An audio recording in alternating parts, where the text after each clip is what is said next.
यदि तपाईँ बिगिनर हुनुहुन्छ जसलाई डिजिटल मार्केटिङ सिक्न त मन छ तर कता गएर सिक्ने कसरी स्टार्ट गर्ने भनेर कन्फ्युज हुनुहुन्छ भने आज यो भिडियोमा म तपाईँलाई 7वटा यस्तो स्टेप सेयर गर्न गइरहेको छु जसको मद्दतबाट म आफैले पनि डिजिटल मार्केटिङ स्क्रैचबाट सिक्न सफल भएको छु र म प्रिटी कन्फिडेन्ट छु कि तपाईँले पनि यो 7वटा स्टेपलाई फलो गर्नुभयो सिकाएको कुरालाई इम्प्लिमेन्ट गर्नुभयो भने तपाईँ पनि एज अ बिगिनर स्क्रैचबाट डिजिटल मार्केटिङ सिक्न सक्नुहुन्छ। हेलो एभ्रीवान, मेरो नाम हो सौगात बस्नेत र म डिजिटल मार्केटिङको टिप्स ट्रिक्स एन्ड स्ट्राटेजी सम्बन्धी भिडियोजहरू बनाउँछु। यदि तपाईँ यो च्यानलमा नयाँ हुनुहुन्छ भने तलको सब्स्क्राइब बटनमा क्लिक गरी बेल आइकनलाई पनि थिच्नुहोला। अब कुरा गरौँ कि त्यो 7वटा स्टेप्स के छ जसको मद्दतबाट तपाईँले पनि डिजिटल मार्केटिङ सिक्न चाहिँ सक्नुहुन्छ। एउटा कुरा म तपाईँहरूलाई के भन्न चाहन्छु भने मैले जति पनि त्यो 7वटा स्टेप तपाईँहरूलाई अब सेयर गर्न गइरहेको छु त्यसको तपाईँले इन्फर्मेसन मात्र लिनुभयो भने तपाईँले अहिले लिनुभयो र केही समयपछि बिर्सिनुहुन्छ। तर तपाईँलाई यदि साँच्चीकै डिजिटल मार्केटिङ सिक्न मन छ भने तपाईँले यो 7वटा स्टेपलाई चाहिँ इम्प्लिमेन्ट गर्नुपर्ने हुन्छ, किनभने इम्प्लिमेन्टेसन गर्नुभयो भने मात्र तपाईँले राम्रोसँग सिक्न सक्नुहुन्छ।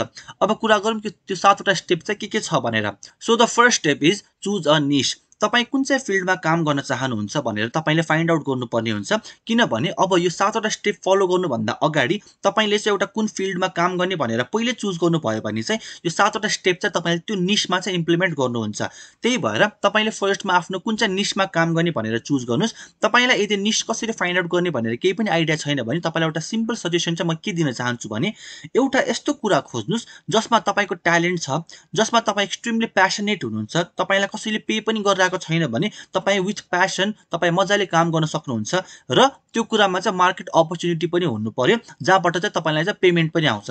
यदि यो ट्यालेन्ट, प्यासन र मार्केटको कम्बिनेसनमा कुनै कुरा भेट्टाउनु भयो भने चाहिँ तपाईँले त्यसलाई चाहिँ आफ्नो निश सम्झेर चाहिँ अगाडि बढ्न सक्नुहुन्छ।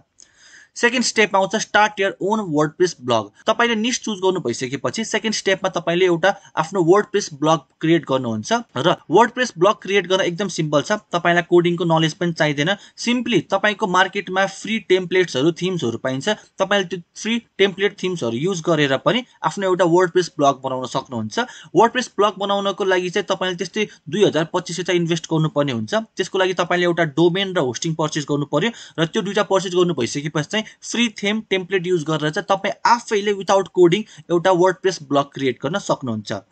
स्टेप 3 मा आउँछ write some blog articles and publish. तपाईँले आफ्नो एउटा ब्लग वेबसाइट क्रिएट गर्नु भइसकेपछि त्यसमा चाहिँ तपाईँले ब्लग आर्टिकल्सहरू पनि लेख्नु पर्यो। ब्लग आर्टिकल्स लेख्नु भन्दा अगाडि तपाईँले चाहिँ के बुझ्नु पर्यो भने तपाईँले फर्स्ट स्टेपमा निश चुज गर्नु भएको छ। त्यो निशमा तपाईँको जुन अडियन्स छ त्यो अडियन्सले के प्रब्लम फेस गरिरहेको छ, त्यो अडियन्सको निड के छ त्यसलाई फुलफिल गर्ने गरी चाहिँ तपाईँले चाहिँ ब्लग आर्टिकल्सहरू क्रिएट गर्नुहोस्। फर इक्जाम्पल डक्टर्सहरूको एउटा ग्रुप छ जसलाई चाहिँ डिजिटल मार्केटिङ सिक्न मन छ भने तपाईँले आफ्नो ब्लग आर्टिकलमा लेख्न सक्नुहुन्छ कि 5 digital marketing strategies for doctors भनेर। त्यसरी लेख्नुभयो भने डक्टरहरू जसलाई चाहिँ डिजिटल मार्केटिङ सिक्न मन छ उनीहरूले तपाईँको ब्लग आर्टिकलबाट त्यो 5वटा स्ट्राटेजी पाउने भयो जसको मद्दतबाट उनीहरूले पनि डिजिटल मार्केटिङ गर्न सक्ने भयो। सो तपाईँले ब्लग आर्टिकल लेख्नुभन्दा अगाडि चाहिँ तपाईँको अडियन्सको प्रब्लम के छ त्यसलाई आइडेन्टिफाई गर्ने र प्रब्लम सल्भिङ ब्लग आर्टिकल्स चाहिँ तपाईँले लेख्नु पर्यो।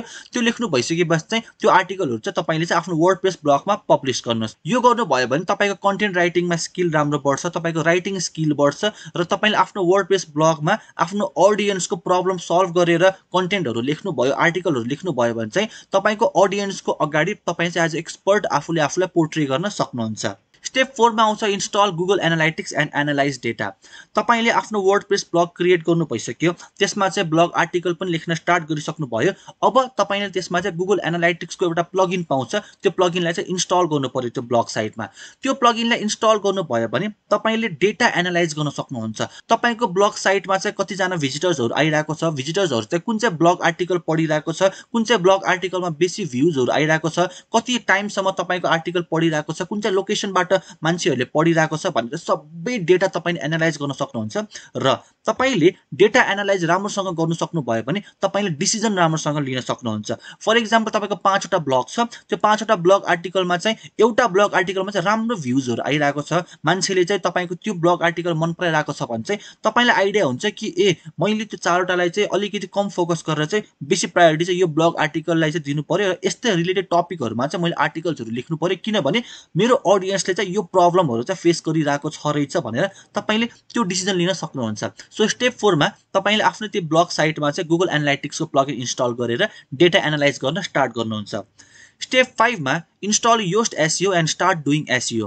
तपाईले ब्लग आर्टिकल्स लेख्न थाल्नु भइसकेपछि त्यो ब्लग आर्टिकलमा ट्राफिक त आउन स्टार्ट गर्नु पर्यो नि त। मान्छेले तपाईको ब्लग आर्टिकल भेट्नु पर्यो गुगलमा गएर। अब गुगलमा गएर मान्छेले तपाईको ब्लग आर्टिकल भेट्नको लागि तपाईले एसईओ गर्नुपर्ने हुन्छ र तपाईले योस्ट एसईओ भन्ने एउटा प्लगइन छ, त्यो प्लगइन तपाईले आफ्नो वर्डप्रेस ब्लग साइटमा इन्स्टल गर्नुभयो भने त्यसको मद्दतबाट पनि केही हदसम्म तपाईले एसईओ गर्न सक्नुहुन्छ। स्टेप 6 मा आउँछ run paid ads to your blog articles. तपाईले अहिलेसम्म आफ्नो निश चुज गर्नु भइसक्यो, ब्लग वेबसाइट क्रिएट गर्नु भइसक्यो, त्यो ब्लग वेबसाइटमा चाहिँ तपाईको ऑडियन्सले फेस गरेको प्रब्लम सल्भिङ ब्लग आर्टिकल्स पनि लेख्नु भइसक्यो र पब्लिश गर्नु भइसक्यो। त्यसपछि तपाईले गुगल एनालाइटिक्स इन्स्टल गरेर चाहिँ डेटा एनालाइज गर्न स्टार्ट गर्नु भइसक्यो। त्यसपछि तपाईले एसईओ पनि स्टार्ट गर्नु भइसक्यो र फाइनली अब तपाईले चाहिँ पेड एड रन गर्नुहुन्छ। जस्तै फेसबुक गुगलमा चाहिँ एड्सहरु रन गर्ने, त्यो एड रन गरेर चाहिँ तपाईले आफ्नो ब्लग आर्टिकल जुन तपाईले आर्टिकलहरु लेख्नु भएको छ त्यसमा ट्राफिक जेनेरेट गर्न स्टार्ट गर्नुस्। त्यो गर्नुभयो भने तपाईले दुईटा कुरा सिक्न सक्नुहुन्छ। एउटा कुरा भनेको चाहिँ तपाईले पेड एड कसरी गर्ने भनेर सिक्न सक्नुहुन्छ। सेकेन्ड भनेको चाहिँ तपाईले आफ्नो ब्लग आर्टिकल्समा चाहिँ पेड एडको हेल्पबाट कसरी ट्राफिक जेनेरेट गर्ने भनेर पनि सिक्नुहुन्छ। र फाइनली स्टेप 7 मा you have to create a community on your niche. तपाईले स्टेप 6 सम्म धेरै कुरा गरिसक्नुहुन्छ। तपाईले त्यो सबै कुरा गर्नु भइसकेपछि आफैले पनि धेरै कुरा सिकिसक्नुहुन्छ र फाइनली स्टेप 7 मा चाहिँ तपाईले एउटा कम्युनिटी क्रिएट गर्नु पर्यो। तपाई एउटा निशमा हुनुहुन्छ, त्यो निशमा मान्छेहरु को इन्ट्रेस्टेड छ त्यो ऑडियन्सहरुलाई चाहिँ तपाईले एउटा कम्युनिटीमा लिएर आउनुस्। कम्युनिटी गराउनको लागि एकदम सिम्पल छ। तपाईले फेसबुक ग्रुप क्रिएट गर्न सक्नुहुन्छ। फेसबुक ग्रुपमा त्यो निशमा इन्ट्रेस्टेड मान्छेहरुलाई चाहिँ फेसबुक ग्रुपमा एड गर्न सक्नुहुन्छ र तपाईले आफ्नो एउटा सानो कम्युनिटीबाट स्टार्ट गर्नुस्। एउटा कम्युनिटी चाहिँ तपाईले बनाउनु नै पर्ने हुन्छ। कम्युनिटी बनाउनु भइसकेपछि तपाईले आफ्नो ऑडियन्सलाई सोध्न सक्नुहुन्छ कि तपाईको नीड के छ, तपाईले के प्रब्लम फेस गरिराख्नु भएको छ, तपाईको प्रब्लमको लागि चाहिँ मैले यो आर्टिकल लेखेको छु, तपाईको प्रब्लमको लागि चाहिँ मैले यो भिडियो क्रिएट गरेको छु, तपाईको प्रब्लम सल्भ गर्नको लागि चाहिँ मैले यो गरिरहेको छु भनेर पनि तपाईले चाहिँ आफ्नो कम्युनिटीमा शेयर गर्नुभयो भने चाहिँ तपाईले आफ्नो ऑडियन्सलाई झन् मजाले बुझ्न सक्नुहुन्छ।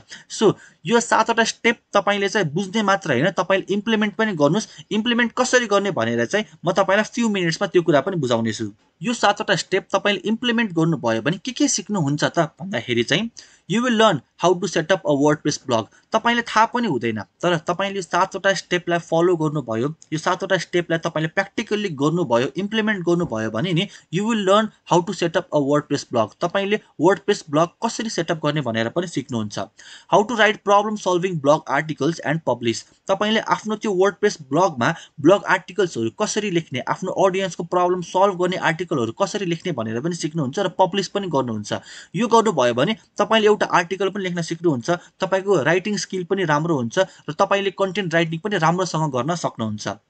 You will learn how to analyze data from Google Analytics. तपाईले Google Analytics को हेल्पबाट डेटाहरुलाई कसरी एनालाइज गर्ने, तपाईको ब्लग आर्टिकलमा जति पनि डेटाहरु आइराको छ तपाईको ऑडियन्सको उनीहरुलाई प्रपरली एनालाइज गरेर चाहिँ कसरी राम्रो डिसिजन लिने भनेर पनि तपाईले सिक्नुहुन्छ। You will learn how to do SEO. तपाईले आफ्नो त्यही ब्लग वेबसाइटमा चाहिँ कसरी SEO गर्ने भनेर पनि सिक्नुहुन्छ। You will learn how to generate traffic. तपाईले एसईओ गरेर ट्राफिक ल्याउन सक्नुहुन्छ। तपाईले पेड एड रन गरेर ट्राफिक जेनेरेट गर्न पनि सिक्नुहुन्छ। You will learn how to run paid ads. तपाईले आफ्नो त्यो ब्लग वेबसाइटमा ब्लग आर्टिकल्सहरु त लेख्नु भयो, अब त्यो ब्लग आर्टिकल्समा ट्राफिक ल्याउनको लागि भए पनि तपाईले चाहिँ पेड एड रन गर्नुपर्ने हुन्छ र तपाईले यो स्टेपलाई फलो गर्नुभयो भने तपाईले पेड एडहरु कसरी रन गर्ने फेसबुक र गुगलमा भनेर पनि तपाईले सिक्नुहुन्छ। मलाई 7 वटा स्टेप त भन्नुभयो तर म सिक्ने चाहिँ कसरी भनेर पनि लागिराको होला। तपाईले चिन्ता लिनु पर्दैन, त्यसको लागि नै मैले एउटा कोर्स क्रिएट गरेको छु, free digital marketing course 21 days को कोर्स हो यो, जसमा तपाईले मैले सिकाएको यो सबै स्टेपलाई फलो गर्नुहुन्छ। यो सबै स्टेप तपाईले कसरी गर्ने भनेर पनि सिक्नुहुन्छ र म तपाईलाई यो सबै स्टेपलाई इम्प्लिमेन्ट गर्न पनि पुश गरि नै राखेको हुन्छु यो इन्टायर कोर्समा। यो कोर्स चाहिँ कम्प्लिटली फ्री छ, तपाईले यसको लागि 1 रुपैयाँ पनि पे गर्नु पर्दैन। डिस्क्रिप्सन बक्समा एउटा लिंक छ, त्यसलाई क्लिक गर्नुभयो भने चाहिँ मेरो साइटमा जानुहुन्छ, त्यहाँ गएर तपाईले यो कोर्समा सब्स्क्राइब गर्न सक्नुहुन्छ। र यदि तपाईले यो कोर्सलाई अलरेडी सब्स्क्राइब गरिसक्नु भएको छ तर तपाईले इम्प्लिमेन्ट गर्नु भएको छैन भने चाहिँ त्यो इन्टायर कोर्समा चाहिँ मैले तपाईलाई यो 7 वटा स्टेपलाई कसरी इम्प्लिमेन्ट गर्ने भनेर चाहिँ स्टेप बाइ स्टेप ट्युटोरियल दिएको छु, सिकाएको छु। तपाईले पनि इमिडिएटली इम्प्लिमेन्ट गर्न स्टार्ट गर्नुस्। एउटा कुरा म तपाईहरुलाई के भन्न चाहन्छु भने चाहिँ इन्फर्मेसन लिएर केही पनि हुनेवाला छैन। अहिले तपाईले इन्फर्मेसन लिनुभयो, भोलिको दिन तपाईले बिर्सिनुहुन्छ, तर तपाईले इम्प्लिमेन्ट गर्नुभयो भने त्यो इम्प्लिमेन्ट गर्नुभएको कुरा तपाईले लाइफ टाइमसम्म पनि रिमेम्बर गर्नुहुन्छ। यो 7 वटा स्टेप तपाईले राम्रोसँग फलो गर्नुभयो भने तपाईले डिजिटल मार्केटिङको पनि एउटा डिप अन्डरस्ट्यान्डिङ पाउनुहुन्छ। तपाईले जब पनि इजिली पाउनुहुन्छ, किनभने कुनै एउटा जब इन्टरभ्यूमा जानु भएको छ डिजिटल मार्केटिङको लागि, त्यसमा तपाईको 10 वटा क्यान्डिडेट छ, 9 जनासँग चाहिँ राम्रो राम्रो सर्टिफिकेट छ, तर तपाईसँग चाहिँ आफ्नो ब्लग वेबसाइट छ, तपाईले आर्टिकल लेख्नु भएको छ, तपाईले आफ्नो ऑडियन्सको प्रब्लम सल्भ गर्नु भएको छ, तपाईलाई पेड एड रन गर्न आउँछ, तपाईलाई गुगल एनालिटिक्स सेटअप गरेर डेटा एनालाइज गर्न आउँछ, तपाईलाई एसईओ गर्न आउँछ, तपाईलाई पेड एड रन गर्न आउँछ, यो सबै गर्न आउँछ र तपाईले गर्नु पनि भएको छ र यो प्रोजेक्ट हुन्छ तपाईको लागि। तपाईले यो तपाईको इम्प्लोयर अथवा कम्पनीलाई देखाउनु भयो भने त्यो 9 जनाको सर्टिफिकेट भन्दा पनि भ्यालुएबल तपाईको यो प्रोजेक्ट हुन्छ। तपाईले फ्रीलान्सिङको लागि क्लाइन्टहरु खोज्दै हुनुहुन्छ भने पनि तपाईले गर्नुभएको काम देखाउनुस् न भनेर तपाईले क्लाइन्टले सोध्यो भने पनि तपाईले यो प्रोजेक्ट देखाउन सक्नुहुन्छ र यो प्रोजेक्टको हेल्पबाट तपाईको क्लाइन्टले थाहा पाउँछ कि तपाईले एक्चुअलीमा काम गर्न सक्नुहुन्छ, तपाईले रिजल्ट ल्याउन सक्नुहुन्छ भनेर, र त्यसरी तपाईले पनि राम्रो क्लाइन्ट बेस बनाउन सक्नुहुन्छ। आई रिक्वेस्ट एभ्रीवन जो बिगिनर लेभलमा हुनुहुन्छ, जसलाई डिजिटल मार्केटिङ एकदम सिक्न मन छ पनि, 7 वटा स्टेप तपाईले सिक्नु नै पर्ने हुन्छ, गर्नु नै पर्ने हुन्छ र त्यसको लागि स्टेप बाइ स्टेप गाइड गर्नको लागि चाहिँ मेरो यो फ्री कोर्स छ, तपाईले डिस्क्रिप्सन बक्समा गएर जोइन गर्न सक्नुहुन्छ। आई होप कि तपाईलाई यो भिडियो इन्फर्मेटिभ लाग्यो होला। एज अ बिगिनर तपाईले अब के गर्नुपर्छ भनेर पनि बुझ्नु भयो होला।